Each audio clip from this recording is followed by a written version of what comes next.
হ্যাঁ, junior homeo বন্ধুরা, আমি একটি কেস টেকিং দেখাচ্ছি। আমি কিন্তু নামও বলছি না, গোপন রাখছি। আমার পাশে বসে আছে খুবই জীর্ণশীর্ণ, রোগাগ্রস্ত এবং হতাশায় আছে। সাথে আছে লিউকেরিয়া।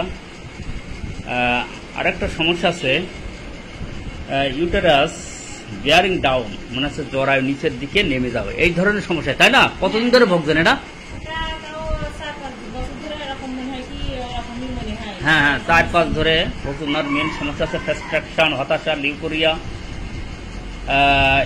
ইউটেরাস বিয়ারিং ডাউন, এই কটা জটিল সমস্যা। সাথে কিন্তু আরও সমস্যা আছে, ওনার মানসিক সমস্যাটা এখন বর্তমান বেশি, যে কারণে আমার কাছে ট্রিটমেন্ট নিতে এসেছে।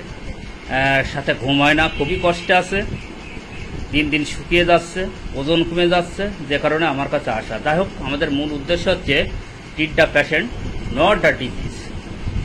আচ্ছা, আপনার শীত গরমের মধ্যে কোনটা বেশি লাগে? শীতটাই বেশি লাগে। গা ঘামে কেমন? আচ্ছা, মিডিয়াম গা ঘামে। পানি পিপাসা? মিডিয়াম। গায়ে আসিল আছে আপনার?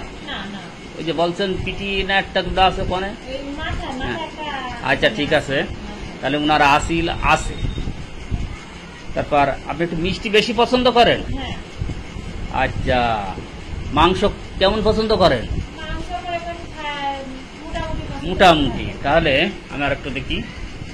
টিবি পেশেন্ট, গা ঘামে মাঝামাঝি, পানি পিয়াসা কোনো রকম, আসিল আছে একটা দুটো আছে, হিয়ার অ্যান্ড দেয়ার, ঠান্ডার সমস্যা আছে, স্লাইভা আছে, মাঝে মাঝে মুখ দিয়ে লালাও আসে, ডিজায়ার ফর ফুড, মিষ্টি অত্যন্ত প্রিয়, মাংস মোটামুটি। অ্যাভারশন মিল্ক, আপনার দুধ খেলে পেটে একটু সমস্যা হয়? পচা ঢেকুরটা পেটে সহ্য হয় না। খাওয়া দাওয়ায় রুচি হারাই ফেলতেছেন?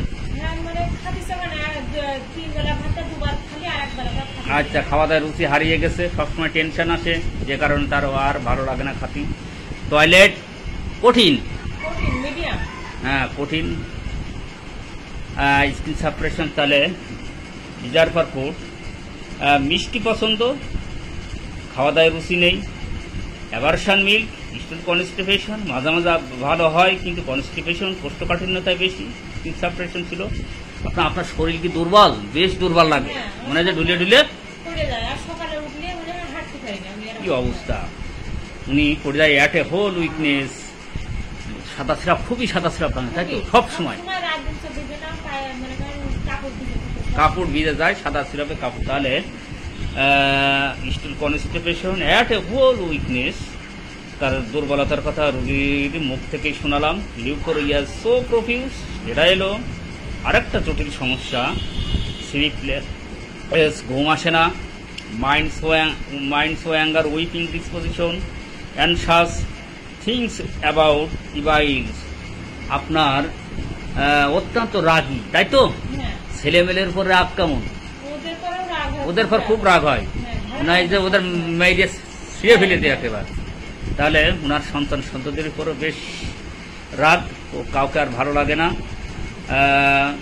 উইপিং ডিসপোজিশন, চোখে জল চলে আসে, তাই না? সামান্যতাই। থিংস, মন্দ ভাবটাই বেশি দেখেন, তাই তো? যে আবাল তাবল যে টেনশন, এটাই চলে আসে সব সময়, আবাল তাবল টেনশন। তাহলে আমি কেনে so anger, weeping disposition, anxious, things about wild, মন্দ দিকটাই কিন্তু বেশি দেখে। অ্যাগ্রাভেশন কনসোলেশন, আপনার কেউ সান্ত্বনা দিলে একটু রাগ বেড়ে যায় বেশি, নাকি? আরো বেশি খারাপ লাগে। তাহলে সান্ত্বনায় বৃদ্ধি কিন্তু অ্যাগ্রাভেশন কনসোলেশন।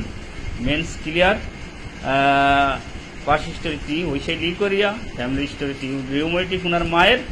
তাহলে আমি এখানে আরেকটু আসি, যে এখানে অতি সহজেই কিন্তু দেখেন, চিলি পেশেন্ট, মিষ্টি পছন্দ, অ্যাভারশন মিল, ঠান্ডার সমস্যা আছে, stool constipation, at a whole weakness, leucorrhoea so profuse, sleepless, mind so anger, weeping disposition, anxious, things about evil, aggravation consolation, menses clear, persistent leucorrhoea. এসবের উপর ভিত্তি করে আমি এই রোগিনীকে সিপিয়া 1000 ডোজ সিলেকশন করলাম। ইনশাল্লাহ এই রুগী তার সব সমস্যার সমাধান কেটে সে আরোগ্যর পথে ফিরে আসবে। ধন্যবাদ।